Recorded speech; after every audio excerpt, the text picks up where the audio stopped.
everyone to today's podcast. Well, I have got the most wonderful, I'm going to say young lady. And I know these days everybody goes, oh, goodness, Michelle, you sound so old. But at the AGE, when I was the MC there were a number of different panels. And the guest that I had today was on one of the panels. And I thought, my goodness, this is the future of our industry. For hospitality, so many people see the ups and downs in it, but I know you're certainly going to enjoy listening to the story of where my guest has come from and where she sees the industry and herself and others like her growing the industry over the many decades to come. So Sophie Paviour is an associate product manager at Aristocrat Gaming, where she plays a key role in release strategies for major product launches across Australia and New Zealand.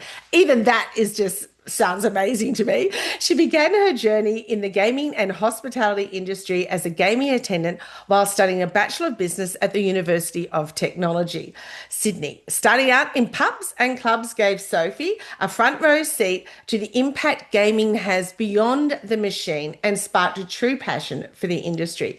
After graduating, she moved into the manufacturing side of gaming, gaining experience at IGT before joining Aristocrat through the APAC Future Leader Graduate Program in 2023. Welcome, Sophie. It's so lovely to have you here with me. I really can't wait for this conversation.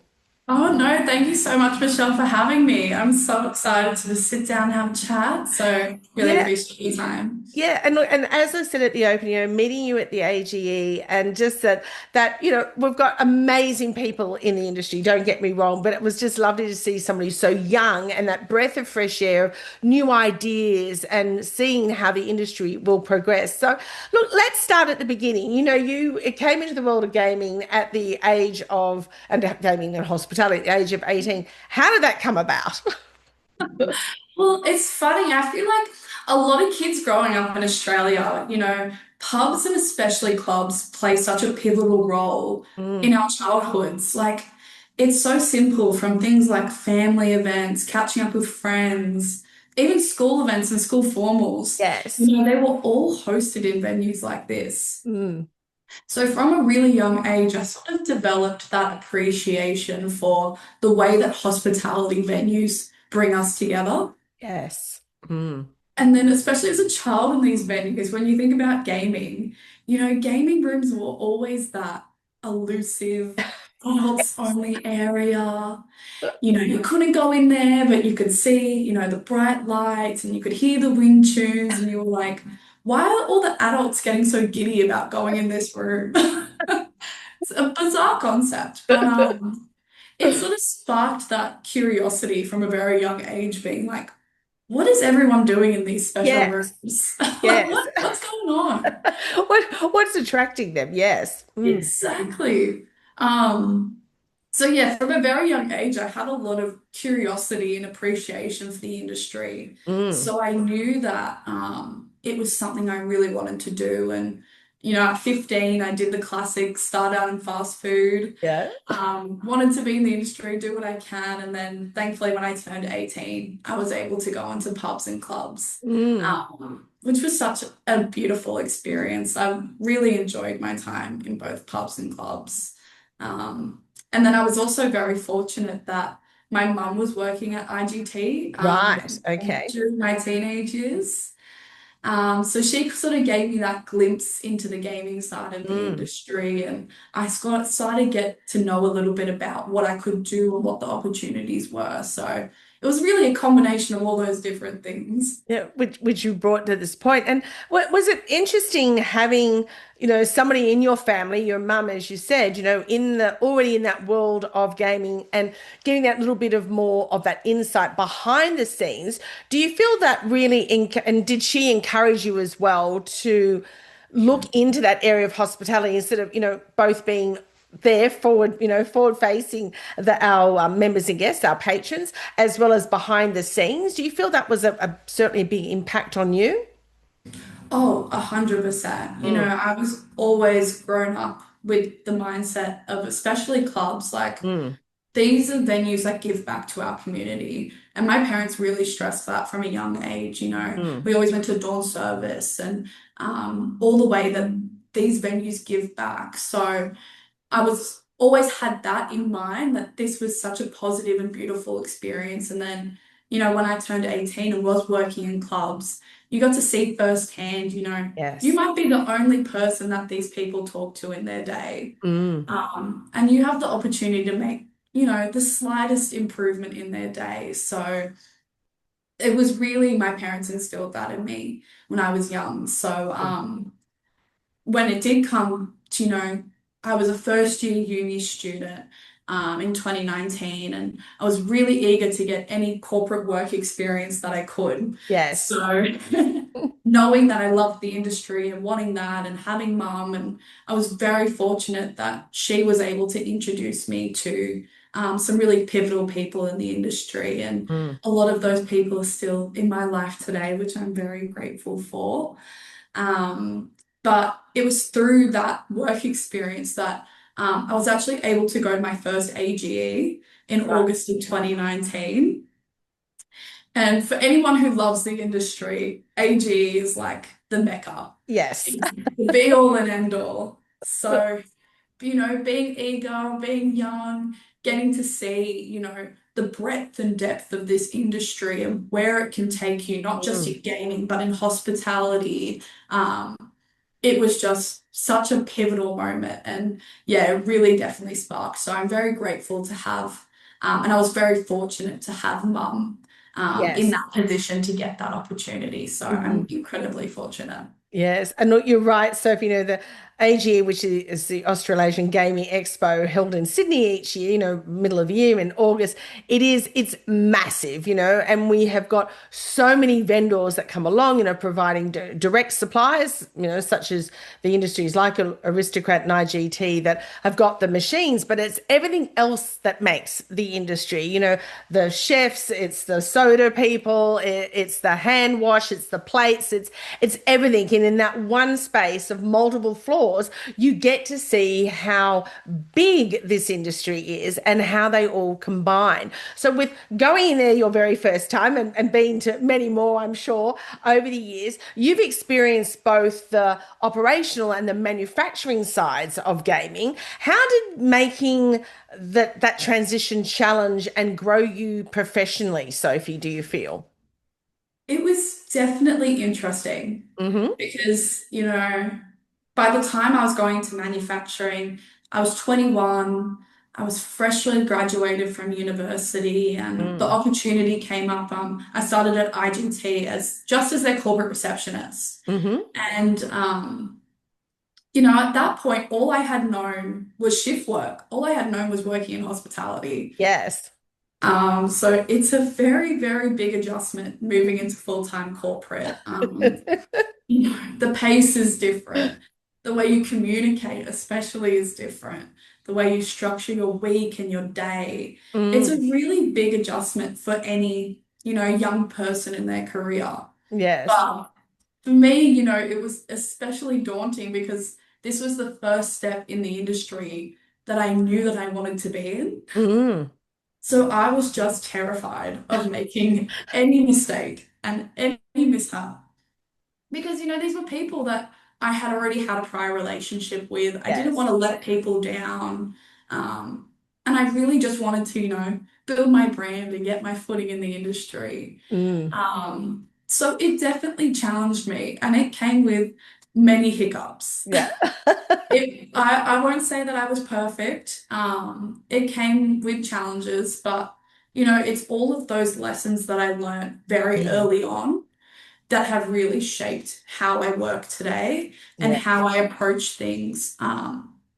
Because I learned those tough lessons very early on. Mm. And I had a lot of good people around me to, sort of guide me on the right path and give me a lot of good advice and support me. So yeah, it's not easy to make that change, but I am very grateful for it because I've had that experience of being in venue and being with players and being Mm. with operators.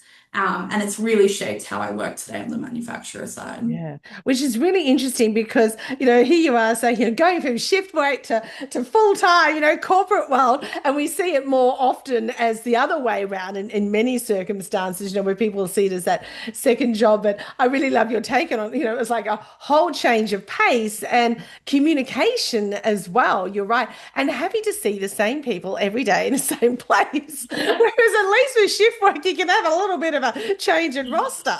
You could have a little break, and it was just, it's very different. It Mm. was like being back at high school, but Ah. like much bigger stakes. Yeah, well, it would be, wouldn't it? It's just like, yeah, like your school schedule. You go to that classroom and you sit there for that amount of time. Whereas, as we all know, in hospitality, you could be doing bar one day, you could be picking up glasses, the next 3 hours, you could be over in bistro or helping somebody out in foyer, and it's that constant. But, do you feel also that that experience from being able to go from one role to another where you're dealing with patrons, yes, but in different circumstances. Do you feel that really helped you going into the corporate world where you've got, once again, lots of people with different beliefs and values and tolerances? Do you feel that also helped you a little bit too, Sophie, in being tolerant? Oh, very, very much. And I think you've really put the pin on it there. Like the best thing that you learn, not just in the operational side, but what I learned being receptionist was communication and Mm, how important that is throughout your entire career. mm. Because I would unknowingly, I would always say when people said, "What do you do for work?" I'd say, "Oh, I'm just the receptionist." Yeah, you're not just. You're not, and that's when I look back now, I was discounting Mm, what I was doing. And what I was doing was I was building the foundation that I really needed to, progress in my career. mm, And it's not till now that I understand how important that was. mm, Because, as receptionists, you're the main point of contact for so many people, mm. employees, customers, even external vendors, even up to the building landlord. Yes. You've got to have so many different interactions per day where you have Mm, to mold yourself and be tolerant to yes. so many different groups of people and types of people. Mm, And that has really, really benefited how I work today. And especially being a receptionist is a funny job because as soon as you get someone on the phone, you can't and and not know the answer. yes. Because that's a customer on the line. You've got to make sure that you're giving the best customer experience. So you've got Mm, to know who's in that team, who in that team, who do I need to transfer to? mm. So very quickly, I learned the importance of being knowledgeable of who to go to for what. Yes. Because especially in my role now as associate product manager, I work with so many different teams. I work with compliance, submissions, studios, Mm, um, engineers, and I'm the go-to person for a lot of questions. mm. And I've got to know the exact person in each team that's able to help me answer that question, or you just become inefficient. Yes. You've got to be quick and you've got to be snappy, and that's how you become that go-to person is Mm. you're able to communicate clearly, efficiently, concisely, um, and yeah, really know who to go to. Mm. I love the way that you've positioned that, Sophie, because all my years ago, now I've had my business for 31, but I started out in that reception job as well, well before you were born in the 80s. And it was very much, you were that central pivotal space of anybody who needed to know information just went past reception. Can you do this? Can you do that? Can you find that? Whatever. And you had to know where everybody was all the time. Being that conduit and that communication piece is just so key. And you're right, like your head is like a filing cabinet with all these things going in. So now with that role that you've got there, drawing on that experience is wonderful. And I really thank you for saying that, Sophie, because a lot of people look, well, I suppose it's that generalization that people think, oh, being on reception or just, cleaning glasses or picking up glasses or things like that in the industry. Oh, it's at this level. But what they don't realize, you're getting to know the people. You use that word foundation is so, so vital because without that, nothing works. If you don't have somebody answering that phone, then nothing happens. It's as simple as that. So you are that pivotal role. So I really thank you for saying that because I feel that some people might think, oh, I want to be on this level. Yes, but you've got to have that foundation, and then you can grow as you have. So I want to hear about that the APAC Future Leader Graduate Program, because I know you mentioned that on the panel at the AG, and I thought, wow, that's when my ears really pricked up. And I'm thinking, this sounds absolutely fantastic. Now, it's known for its competitive edge. How did it push your limits and shape your leadership style? So this was the transition from IGT to Aristocrat. So can you give us a little bit of more of a background, particularly from our listeners, because many of them are here in Australia, but also in America and worldwide. So what is that APAC Future Leaders Graduate Program? Mm. Well, the program is the most phenomenal experience I've had. Like, I cannot talk more positively about my time in the program. And the program, like you said, it does have an incredible lineage of alumni, Mm. which is no pressure at all when you're talking about the likes of Mitch Bowen and these incredible figures in the industry. This is where they got their start. And Mm. so it definitely does push your limits. And what it is it's a 2-year program and it's broken up into 3 different rotations. So I did product management, I did sales with our strategic accounts team. Hmm. And then I finished up in manufacturing. So I actually worked out on the production line. So I built machines, I burned conversions, I repaired Wow. spare parts. Gosh. So I really got this full scope of the Aristocrat business, which is Mm. such a valuable insight that not a lot of people get to have. Mm. And how it pushes your limits is you've got to wear 3 completely different hats throughout your Yes. time on the program. Mm. So the key thing is that you've got to be flexible and you've got to be adaptable Mm. because you are forever in a changing environment, especially when you go out to the warehouse. That's a completely different can of fish. It's just, it's incredible. Like, Mm. it's, yeah, I can't talk more positively about it, but I think the best part about the program is after each rotation you did, we actually had the opportunity to present to the regional leadership team. So we had to present a business case talking about an issue that we had identified in the business and then propose a solution to it, Wow. which is incredibly daunting when you're Mm. the most junior person in the Yes. room telling, people who have 30, 40 years of experience, Mm. like, I've been here 8 months, but here's an issue.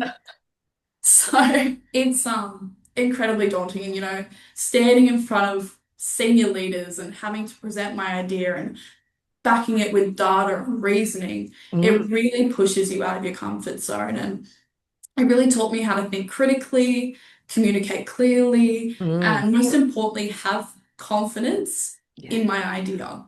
Yes. And that's something that Aristocrat has really taught me is don't be scared. Share Mm. your idea because you might have that little golden nugget of information Mm. that can set the business on a different trajectory. So yeah, it's I could talk about it for hours, how good the program was. It's just absolutely incredible. So did you have, because you're with IGT, of course, the competitors of Aristocrat. So did you have to apply for that graduate program? And what were the steps through that? Yeah. So I did apply. Applying was a very scary thing for me to do. Like I said, like I was very young. I Mm. really wanted to be in this industry. We all know how close-knit the gaming Yes. and hospitality industry can be. Mm. And I was terrified of burning bridges, Mm.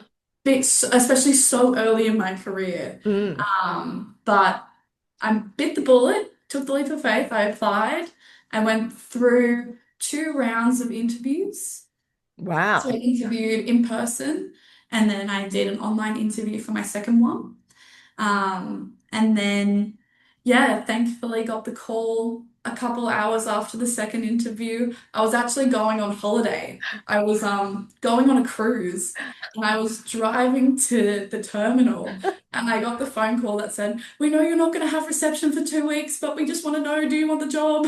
I was like, "Yes, I do." Oh, Please. wow. That is really cool. I mean, they realized that you were the right person and they just, yeah, they didn't want you to change your mind while you're on that cruise. Lock her in. And the most crucial thing about that moment is you need references. And I think that this Yes. is a really important thing for people to remember. Mm, You've got to have people on your side that are going to back you up. mm, And I'm very fortunate that throughout that process, I had two people, one from my time at IGT and one from my time in clubs, mm. that thankfully wrote me very lovely references. Yes. And yeah, it's all about that support network. Mm.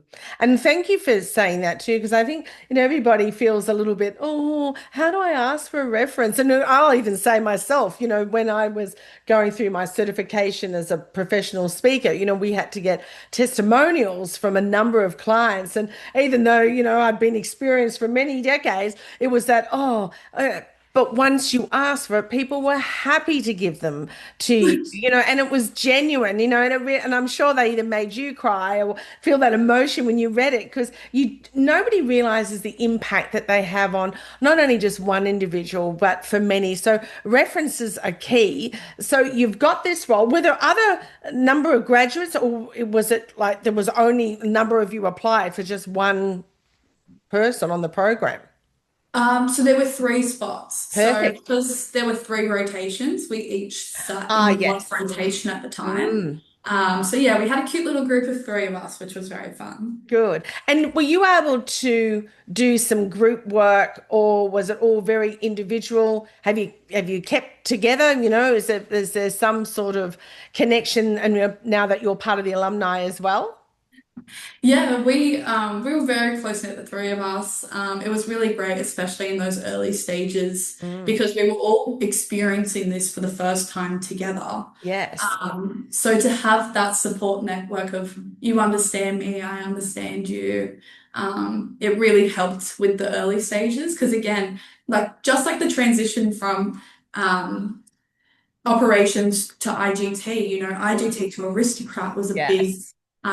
transition as well. And the other two people in the program have decided to move on, but wishing them all the best in their new roles. And I'm sure they've taken a lot of those foundational skills from what we learned here and are applying them in their new roles. Yeah. And look, you're right, Sophie, and I'm sure you've got so much support from the team at IGT too. We are a very small industry. Everybody knows everybody somehow we're all connected. But we also realize that people do move on. They find other roles, they return to the industry, all different things. You've got your whole life ahead of you. But that's such a core foundation for you. And I just love that idea of those three segments, three very different, and even going into the back end of pulling machines apart and doing spare parts. Like, hey, like this is really different. I've gone from, being Miss Corporate and then I'm out the back with grease and oil. I think it really gives you that whole depth of it, doesn't it? Yeah, I had the steel cap boots on and my hard hat. The manager of the production line, he told me that I was a real natural, and I've told everyone that. I was like, I was building machines, I was doing this, doing that. Yeah, it's like it's a really bizarre experience. Like Yes. I Yeah. know many people can say that they've had the opportunity to do that, and the Mm. graduate program has given me that opportunity. And we were even just back at the warehouse last week for like an appreciation lunch, and Yeah. to see all those familiar faces and Mm. reconnect with everyone and see what they've been up to. It's such a lovely like community to have. Yeah. And I think also, Sophie, those that are in those roles all the time, seeing you progress really gives them that a little bit of a pat on the back and thinking, no, they made an impact on you on how to understand what they do in the back end and how critical and how important everything works together. So, yeah, I just think it's a fantastic program that gives you that, yeah, the opposite opportunity from the back end, but also to be presenting, as you said, to, senior management team to find, something that you can talk about and perhaps provide them a solution where everything just falls into place. And I think too often, Sophie, do you find people hold back going, oh, well, they've been in the industry longer or they know the product or whatever it is. They won't want to hear, but I say all the time, it doesn't matter who you are. Speak up, suggest it. Don't just complain about it or something like. Think of a solution, and you'd be surprised how often it's like, oh my goodness, we didn't see the forest for the trees, so to speak. And that's key. We had a conversation about you also being a competitive dancer. Now, I've had one of those. One of my daughters, when I say one of those, I have three children, and my youngest was a competitive Scottish Highland dancer for 14 years till she snapped her Achilles tendon in a bit. In a big comp, at 15, everybody goes, oh, she'd have to be one of the youngest and a female, because they thought only old men, particularly golfers, snap their Achilles tendon. But I know that to be a competitive dancer, it is that structure, the organization, but also that focus on what you're doing. So how is that discipline and also that resilience, how has that impacted on you and the traits that influence the way you show up in your role today? Yeah, it's funny how we talked about before, finding the foundations and everything. And it's funny how much my time in competitive dance has really shaped my work ethic. Mm, And I didn't really realize that until how much I started when I started working full time. mm. From the time I was 12, I was dancing about 25 to 30 hours outside of school, Wow. which is a lot for any young adult. Mm, But like you said, it really, really instills a strong sense of discipline and mm. accountability from such a young age. So what sort of a And dance did you do, Sophie? oh, I did everything. I think my mum wishes I did less, but I did tap, I did jazz, I did lyrical, contemporary, ballet, hip hop, like anything that I could do, I did. So your mother just worked just to pay for your costumes. Oh my God, now being an adult and hearing about how much dance costs, I'm Yeah. like, why did you guys do it? Because you can never use the same costume again. Goodness forbid. No, but it's and like you even like you said, like I had an injury that ended my time in Mm, competitive dance and even physio costs and yes. there's so much that goes into it that you don't realize Mm, until you take a step back and look at it.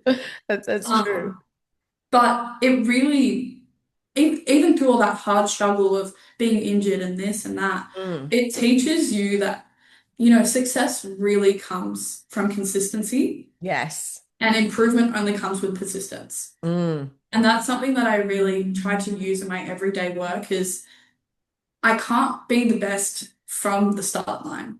yes. It takes time and it takes work and it takes falling down to get back up to really get to that end point where you want to be. It's not linear. Mm, But I think the biggest thing I took out of it was, and it's a little metaphor that I use all the time, but when the stage lights come on, you leave everything. You yeah. leave the nerves, the distractions, things that are happening in your personal life. You leave it in the wings Mm, and you go out and do the best performance you can. yes. It's Yeah. it's like that like swan mentality. It's like nice and graceful on the surface and like paddling away chaos on the bottom. But I use that all the time whenever I Mm, feel nervous. In my role, I do a lot of presenting, I train with the sales team, I talk to customers, and it can weigh on you a lot of time. mm. I can be quite critical of myself and quite hard on myself, and I just take that step back and I always remember lights are on, do your job, do it as Yeah. best as you can, Mm. worry about everything after. Yeah. I love that metaphor. And it's just it just puts you in that right headspace, and that focus is what you need. And then because you are working with a team and you're working with people with different personalities and behaviors. So how do we adapt and get the best from them as well? As a young leader in the industry, how do you define innovation and where do you think the gaming sector is headed in the next 5 to 10 years? It's an interesting one because I just attended my first G2E in Oh, Vegas love it. in Fantastic. October, which was very exciting. But when you look at the market there, their market is huge. You know, they Yes. can have some casinos have 13,000 machines. Mm, So they need a lot of variety on their floors to keep up with that demand.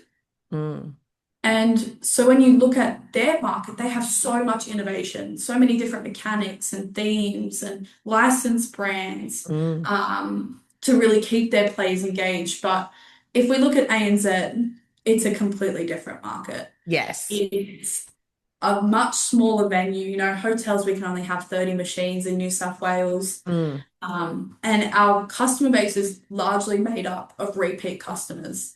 And yes. they know what they like, they know what they don't, and they Mm, don't stray away from it. that's right. So it's quite hard to innovate in our market. Mm, So over the next 5 to 10 years, I don't see a huge amount of innovation coming out of the mechanics. hmm. I think hold and spin, feature, and repeat win will continue to dominate, but we'll see the manufacturers starting to explore different interpretations and different combinations of Mm, that. Where I do see a lot of the innovation coming from is through the player experience, yes. especially visually. Mm. And we've seen a really clear shift coming towards graphics, animations, attract mode. I like to say attract mode was the buzzword of 2024. It was all you heard about was what's I'll the write attract that down. mode? Attract mode. Attract mode. And we even saw that at AG this year, you know, across Yes. all the manufacturers, Mm, everyone really stepped up their graphics. yes. And it's cool to see what our art teams have the capacity to do. Mm, So that's where I see a lot of the innovation starting to come from. But it's so hard to know. Everyone yes. will ask me, like, is this a good game? And I'm like, you don't know. I could think it's a good game, and then it could go out into market, and it's not until the players tell us Yes. Yes. that we know. Mm, mm. And it's a tricky game, innovation in our market. It is, and I know I don't remember the exact statistics, but at the AGE they were just saying how many new machines go out to market, and they may only be on the floor for 3 months, and they don't, some of them pull it off, and I'm thinking, oh, it just there is a lot more than we know about it. So, yeah, you would have experienced it certainly the G2E. I've been to more than 10 of those, I think, perhaps a lot more.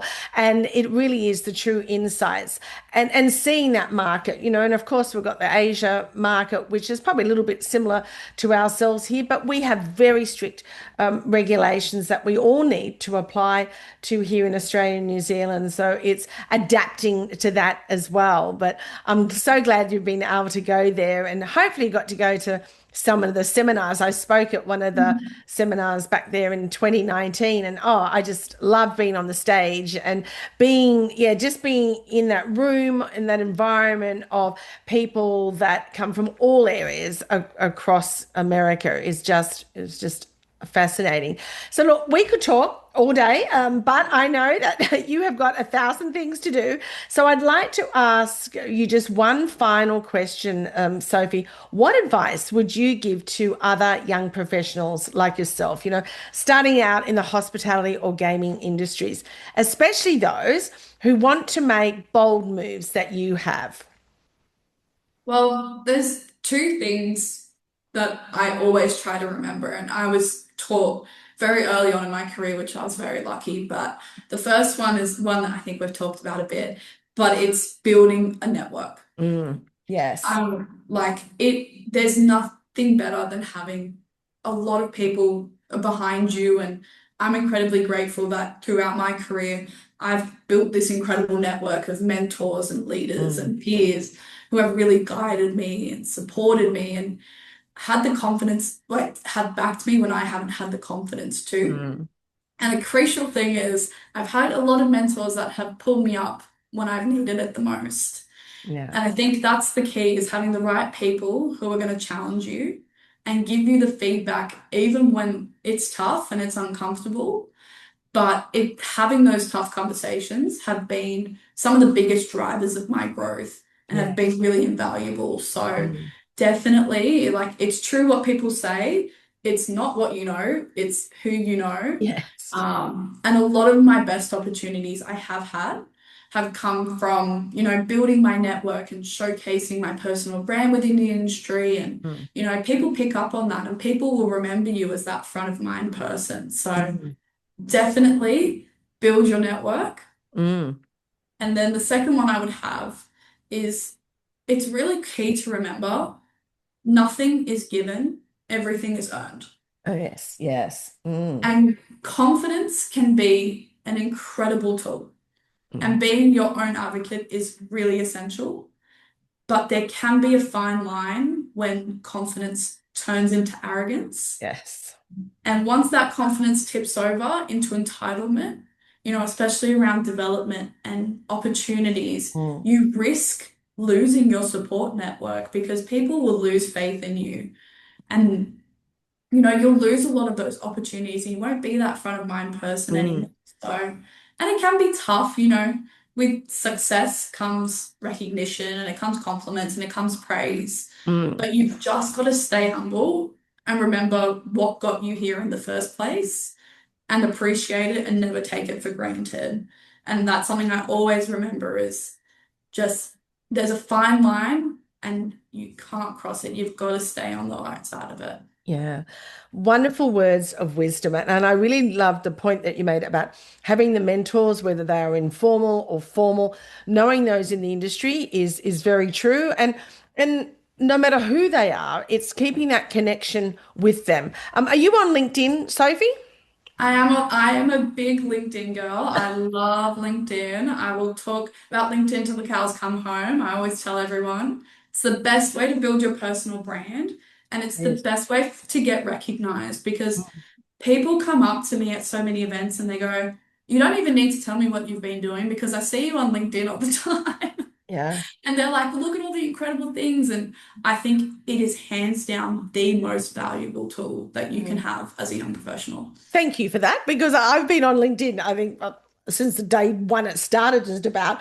And I always say to people, when they're doing my management program, I always say, in the industry, you've got to be on LinkedIn. Oh, but isn't that just for business? Or I said, yes, but that's what you're in. You're in and when you've been said it a number of times, my own personal brand. It is absolutely key, and you get to know so many people, both here in Australia, globally in our industry, that you can connect with, that you can share ideas with and stories.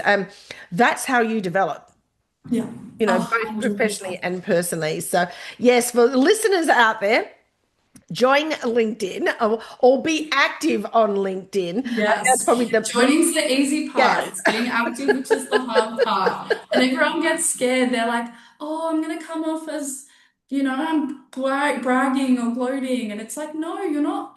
It's not about that. It's about showcasing who you are, what you're doing, what active steps are you taking in your development to be Mm. the best that you can. Why wouldn't you want to celebrate that? I want to Yeah. celebrate that for you and for everyone that I'm with on LinkedIn. And, I'm always in the comments like, yeah, congratulations. Like, it's about support. It is, and and it's being proud of what you do, and there's nothing wrong with being proud of what you do. As you said, there's that fine line between confidence and being cocky and going that far. But being proud and saying, I have achieved this is because of the foundation that I've been provided, and I want to continue that being somebody else's foundation. As they say, being the shoulders for that next person. I have thoroughly enjoyed our conversation, Sophie. It's been really wonderful. And for those that are on LinkedIn, I'm sure you can reach out, make a connection with Sophie, and really listen to this a couple of times because I know, through this episode, you've said different points, and I've even thought, yeah, that is some real gold nuggets there, Sophie, and I appreciate your honesty, and I just can't wait to see your progress through the industry as my time, over the next 10 years retires, just seeing someone like yourself and many others start stepping up and well, already moving through all the different steps. And so congratulations on what you've achieved. I think it's been wonderful having this conversation, hearing all about it. Oh, you're too kind, Michelle. It's been an absolute pleasure to have a chat with you and learn, more about you and even about your history. And yeah, this has just been fantastic. So thank you so much for the opportunity. And of course, if you're on LinkedIn, send me an invite. Would love to chat. But yeah, thank you so much for Michelle. I'm very grateful. Wonderful. Take care.